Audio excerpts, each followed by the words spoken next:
بسم اللہ الرحمن الرحیم۔ جماعت پنجم کے طلباء طالبات السلام علیکم بچوں، آج ہم اسلامیات کا کام کریں گے۔ آپ کی کتاب مطالعہ اسلام کا باب نمبر 6 ششم باب جو ہے اس اخلاق و آداب، اس کا سبق ہم پڑھیں گے اسلامی اخوت، جو آپ کی کتاب پر صفحہ نمبر 128 سے صفحہ نمبر 131 تک ہے۔ چلیے اب اپنی کتاب پاکستان سیریز کی مطالعہ اسلام جو جماعت پنجم کے طلباء طالبات کے لیے ہے، کتاب نکالیں اور اس کا صفحہ نمبر 128 کھولیں۔ سبق ہے اسلامی اخوت۔ سب سے پہلے اس میں ہم دیکھیں گے اخوت کا معنی اور مفہوم۔ اخوت کے معنی بھائی چارے کے ہیں، تمام مسلمان آپس میں بھائی بھائی ہیں۔ قرآن مجید میں اللہ تعالیٰ کا ارشاد ہے انما المؤمنون اخوات، یعنی بے شک مومنین آپس میں بھائی بھائی ہیں۔ اسلام میں اسے اسلامی اخوت کہا جاتا ہے۔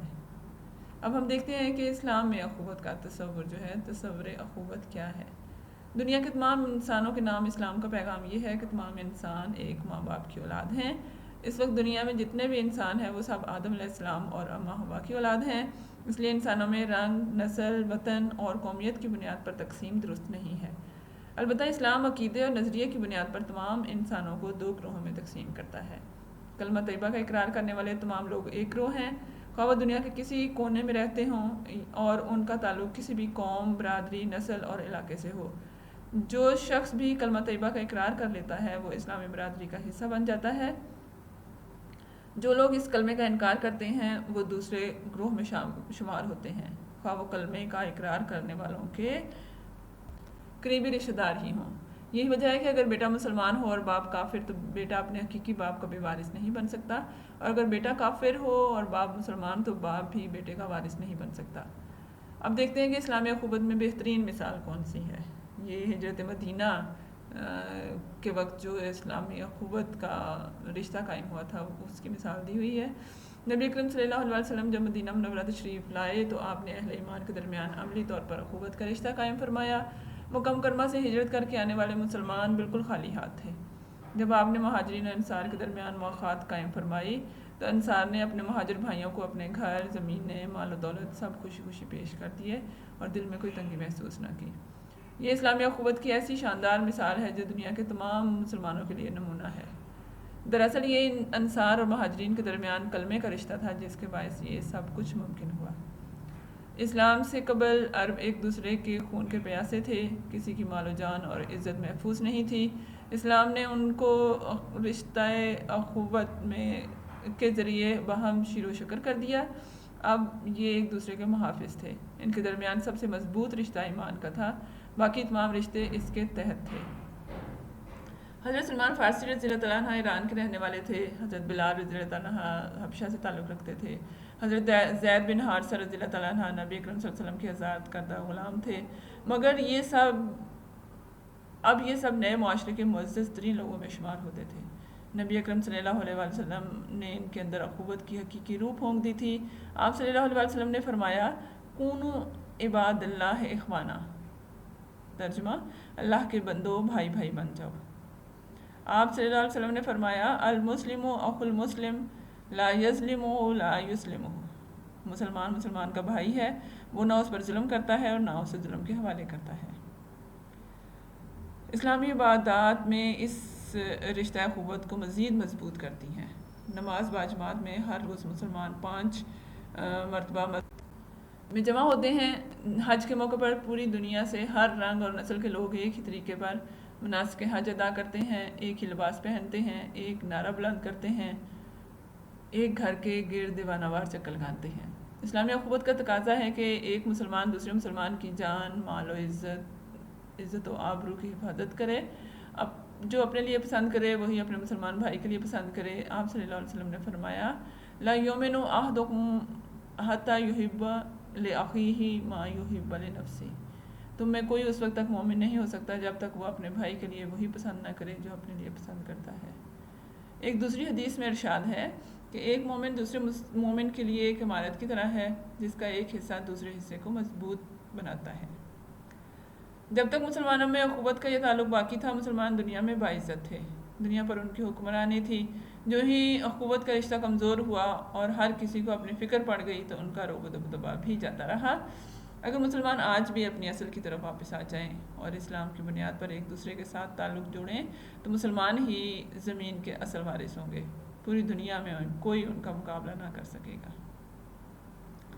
اچھا اب دیکھیں یہاں دیا ہوا ہے کہ نبی کریم صلی اللہ علیہ وسلم نے حجۃ الوداع کے موقع پر فرمایا تمام انسان برابر ہیں، کالے کو گورے پر، گورے کو کالے پر، اجمی کو عربی پر اور عربی کو اجمی پر کوئی فضیلت حاصل نہیں، اللہ کے نزدیک وہی معزز ہے جو زیادہ پرہیزگار ہے۔ یہاں آپ کا سبق ختم ہو گیا۔ اب اگلے صفحے پر دیکھیں مشقی سرگرمیاں ہیں، اس کو دیکھ لیتے ہیں۔ سب سے پہلے جو درست جواب ہے اس پہ نشان لگانا ہے۔ پہلا ہے لفظ اخوت کا معنی ہے امن، محبت، بھائی چارہ، ہمدردی، تو اس کا جواب ہے بھائی چارہ۔ اسلام سے پہلے عرب کے لوگ آپس میں تھے دوست، دشمن، بھائی بھائی، خون کے پیاسے، تو اس کا جواب ہے خون کے پیاسے۔ رسول اکرم صلی اللہ علیہ وسلم نے اخوت کا رشتہ قائم کیا یہودیوں عیسائیوں کے درمیان، قریش اور مسلمانوں کے درمیان، انصار و مہاجرین کے درمیان، اوس و خزرج کے درمیان، تو اس کا صحیح جواب ہے انصاروں اور مہاجرین کے درمیان۔ حضرت سلمان فارسی رضی اللہ عنہ رہنے والے تھے ایران کے، عراق کے، شام کے، عرب کے، تو حضرت سلمان فارسی ایران کے رہنے والے تھے۔ حضرت بلال رضی اللہ عنہ تعلق رکھتے تھے کہاں سے؟ مصر سے، روم سے، حبشہ سے، ایران سے۔ حضرت بلال حبشہ سے تعلق رکھتے تھے۔ اس کے بعد خالی جگہ ہے، نمبر 1 ہے تمام مسلمان ایک ماں باپ کی اولاد ہیں۔ کلمہ طیبہ کا اقرار کرنے والے ایک گروہ ہیں۔ اسلامی عبادات میں رشتہ اخوت کو، اسلامی عبادات بھی رشتہ اخوت کو مزید مضبوط کرتی ہیں۔ ایک مسلمان دوسرے مسلمان کی جان، مال اور عزت و آبرو کی حفاظت کرے۔ ایک مومن دوسرے مومن کے لیے ایک امارت کی طرح ہے۔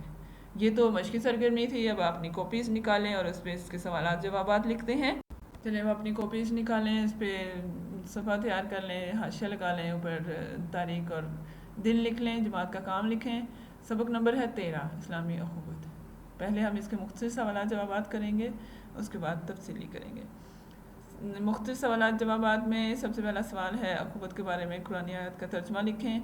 اخوت کے بارے میں قرآن مجید میں اللہ تعالیٰ کا ارشاد ہے انما المؤمنون اخوۃ، بے شک مومنین آپس میں بھائی بھائی ہیں۔ سوال نمبر 2 ہے اسلامی اخوت سے کیا مراد ہے؟ اسلامی اخوت سے مراد یہ ہے کہ تمام مسلمان آپس میں بھائی بھائی ہیں۔ سوال نمبر 3 اسلام انسانوں کو کس بنیاد پر تقسیم کرتا ہے؟ اس کا جواب ہے کہ اسلام عقیدے اور نظریے کی بنیاد پر تمام انسانوں کو 2 گروہوں میں تقسیم کرتا ہے۔ کلمہ طیبہ کا اقرار کرنے والے ایک گروہ ہیں اور جو لوگ کلمہ طیبہ کا انکار کرتے ہیں وہ دوسرے گروہ میں شامل ہوتے ہیں۔ سوال نمبر 4 کیا مسلمان اور کافر ایک دوسرے کے وارث بن سکتے ہیں؟ مسلمان اور کافر ایک دوسرے کے وارث نہیں بن سکتے۔ سوال نمبر 5 ہے مہاجرین سے مراد کون لوگ ہیں؟ اس کا جواب ہے کہ مہاجرین سے مراد وہ لوگ ہیں جو اپنا گھر بار اور مال اسباب چھوڑ کر دوسری جگہ جا کر رہتے ہیں۔ اس کے بعد اگلے صفحے پر آپ نے تفصیلی سوالات جوابات لکھنے ہیں، اسی طرح صفحہ تیار کر لیں اور درج ذیل سوالات کے تفصیلی جوابات لکھیں۔ سوال نمبر 1 ہے اسلام کا تصور اخوت بیان کریں۔ اس کے جواب میں سب سے پہلے اپنے اخوت کے معنی لکھ کے نیچے حاشیہ لگانا ہے۔ اخوت کے معنی بھائی چارے کے ہیں، تمام مسلمان آپس میں بھائی بھائی ہیں۔ اور اس کے بعد اسلام کا تصور اخوت، دنیا کے تمام انسانوں کے نام اسلام کا پیغام یہ ہے کہ تمام انسان حضرت آدم اور اماں حوا کی اولاد ہیں، اس لیے اسلام انسانوں کو رنگ، نسل، وطن اور قومیت کی بنیاد پر تقسیم نہیں کرتا بلکہ عقیدے اور نظریے کی بنیاد پر تمام انسانوں کو 2 گروہوں میں تقسیم کرتا ہے۔ نمبر 1 کلمہ طیبہ کا اقرار کرنے والے تمام لوگ ایک گروہ ہیں، چاہے وہ دنیا کے کسی کونے میں رہتے ہوں اور ان کا تعلق کسی بھی قوم، برادری، نسل اور علاقے سے ہو۔ اور نمبر 2 وہ لوگ جو لوگ کلمہ طیبہ کا انکار کرتے ہیں وہ دوسرے گروہ میں شمار ہوتے ہیں، خواہ وہ کلمے کا اقرار کرنے والوں کے قریبی رشتہ دار ہی ہوں۔ اس کے بعد سوال نمبر 2 ہے اسلامی اخوت کی بہترین مثال کون سی ہے؟ اسلامی اخوت کی بہترین مثال لکھیں اور نیچے حاشیہ لگائیں۔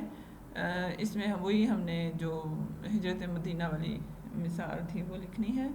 نبی اکرم صلی اللہ علیہ وسلم جب مدینہ منورہ تشریف لائے تو آپ نے اہل ایمان کے درمیان عملی طور پر اخوت کا رشتہ قائم فرمایا۔ مکہ مکرمہ سے ہجرت کر کے آنے والے مسلمان بالکل خالی ہاتھ تھے۔ جب آپ نے مہاجرین اور انصار کے درمیان موافقت قائم فرمائی تو انصار نے اپنے مہاجر بھائیوں کو اپنے گھر، زمینیں اور مال و دولت خوشی خوشی پیش کر دیے اور دل میں کوئی تنگی محسوس نہ کی۔ یہ اسلامی اخوت کی ایسی شاندار مثال ہے جو دنیا کے تمام مسلمانوں کے لیے نمونہ ہے۔ دراصل یہ انصار و مہاجرین کے درمیان کلمے کا رشتہ تھا جس کے باعث یہ سب ممکن ہوا۔ یہاں آپ کے تفصیلی سوالات بھی ختم ہو گئے، اب کاپی کا کام بھی ختم ہوا، آپ نے صاف ستھرا اور بہت اچھا کر کے لکھنا ہے، اور ساتھ ہی جو مختصر اور تفصیلی سوالات ہیں یہ آپ نے یاد بھی کرنی ہے۔ ٹھیک ہے بچوں، یہاں آپ کا سبق ختم ہو گیا۔ اللہ حافظ۔